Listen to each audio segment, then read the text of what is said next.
semua, hari ini kita akan mempelajari klausa. Ada pengertian klausa, perbedaan klausa, frasa dan kalimat, ciri-ciri klausa, contoh klausa, dan bagaimana klausa diklasifikasikan berdasarkan beberapa kriteria utama. Yuk kita langsung masuk saja ke materinya. Klausa merupakan satuan gramatikal yang sekurang-kurangnya terdiri atas subjek dan predikat, serta dapat disertai objek, pelengkap, dan keterangan. Dengan demikian, pola umum klausa dapat dinyatakan sebagai S, P, O, Pel, dan Ket. Unsur inti dari klausa ialah predikat.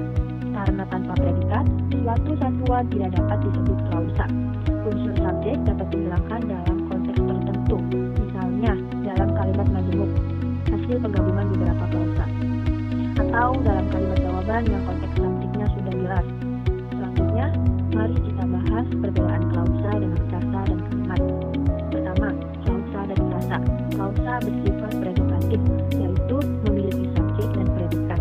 Sedangkan frasa bersifat non-predikatif, artinya tidak memiliki unsur subjek dan predikat. Kedua, klausa dan kalimat. Klausa tidak dibubuhi tanda baca dan tidak memiliki intonasi akhir seperti tanda tanya atau perintah saat dibaca. Klausa merupakan bagian dari suatu kalimat. Namun, apabila klausa diberi tanda baca atau intonasi akhir, maka klausa dapat berubah menjadi kalimat. Sekarang, mari kita perhatikan ciri-ciri klausa. Pertama, klausa memiliki gabungan dari dua kata atau lebih. Kedua, terdapat unsur subjek dan predikat. Ketiga, berfungsi sebagai tata bahasa di dalam kalimat. Keempat, tidak berintonasi dan tidak memiliki tanda baca. Kelima, hanya memiliki satu predikat. Dan yang terakhir, subjeknya dapat tertulis atau eksplisit, maupun tidak tertulis atau implisit. Dengan demikian, dapat disimpulkan bahwa klausa merupakan bagian penting dalam struktur bahasa. Karena klausa berperan dalam membentuk kalimat yang bermakna dan teratur. Baik, perhatikan contoh berikut. 1. Ketika Sabrina menutup jendela, angin berhenti bertiup dan suasana menjadi tenang. Kalimat 1 di atas terdiri atas 3 klausa, yaitu yang pertama, Sabrina menutup jendela, yaitu terdiri atas unsur subjek dan predikat, diikuti oleh objek.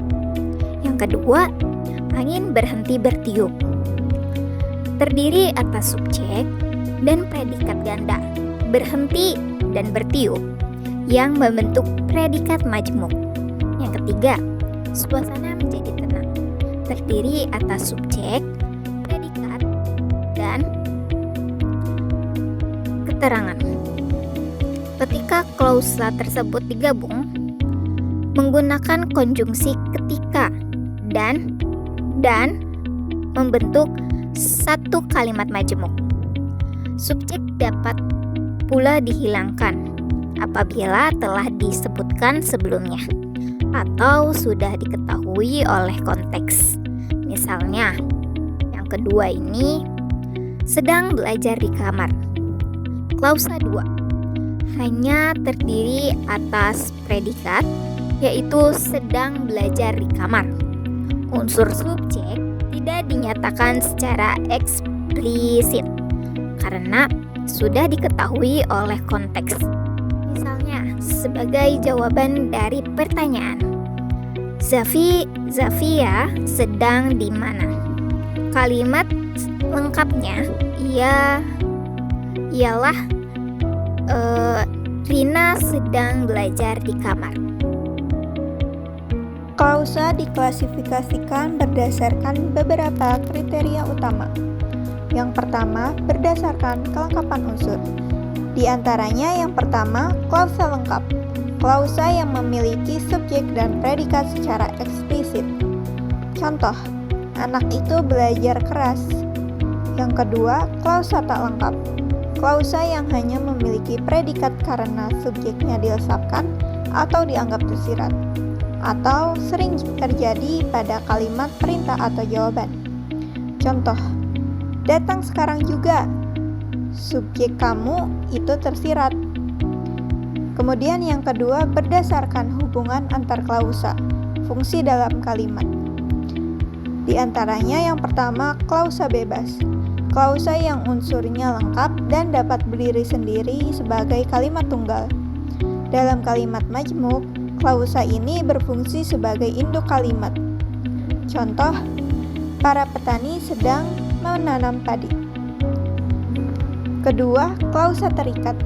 Klausa yang tidak dapat berdiri sendiri sebagai kalimat dan selalu bergantung pada klausa lain. Klausa ini selalu ditandai dengan konjungsi atau kata penghubung dan berfungsi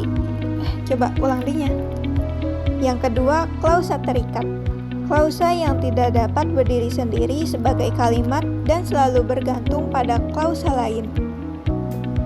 Klausa ini selalu ditandai dengan konjungsi atau kata penghubung dan berfungsi sebagai anak kalimat atau perluasan. Contoh, ketika matahari terbit. Nah, itu tidak dapat berdiri sendiri.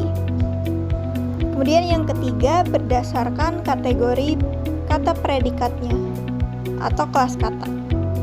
Jenis klausa ini ditentukan oleh kelas kata yang menduduki fungsi predikat. Di antaranya, yang pertama, klausa verbal. Predikatnya adalah kata kerja atau verba. Contoh, pekerja itu beristirahat. Dibagi lagi menjadi verbal aktif, pasif, reflektif, dan resiprokal. Yang kedua, klausa nominal. Predikatnya adalah kata benda atau nomina. Contoh, ayahnya seorang guru. Kemudian yang ketiga, klausa adjektifal. Predikatnya adalah kata sifat atau adjektiva. Contoh, udara pagi ini sangat dingin. Kemudian yang keempat, klausa preposisional. Predikatnya adalah frasa preposisi atau didahului kata depan. Contoh, buku itu di dalam tas. Kemudian yang keempat, berdasarkan keberadaan kata negatif. Di antaranya yang pertama, klausa positif. Klausa yang predikatnya tidak didahului oleh kata ingkar atau negasi. Contoh, kami telah membeli tiket. Kemudian yang kedua, klausa negatif. Klausa yang predikatnya didahului oleh kata ingkar seperti tidak, tak, atau bukan. Contoh, kami tidak akan pergi. Baiklah, materi mengenai klausa sudah selesai dipaparkan. Bagaimana teman-teman? Apakah dapat dimengerti? Jadi kesimpulannya, klausa merupakan satuan gramatikal yang sekurang-kurangnya terdiri atas subjek, predikat, dan dapat disertai objek. Unsur inti dari klausa ialah predikat, karena tanpa predikat suatu kesatuan tidak dapat disebut klausa. Terima kasih sudah menyimak materi hingga akhir. Sampai jumpa.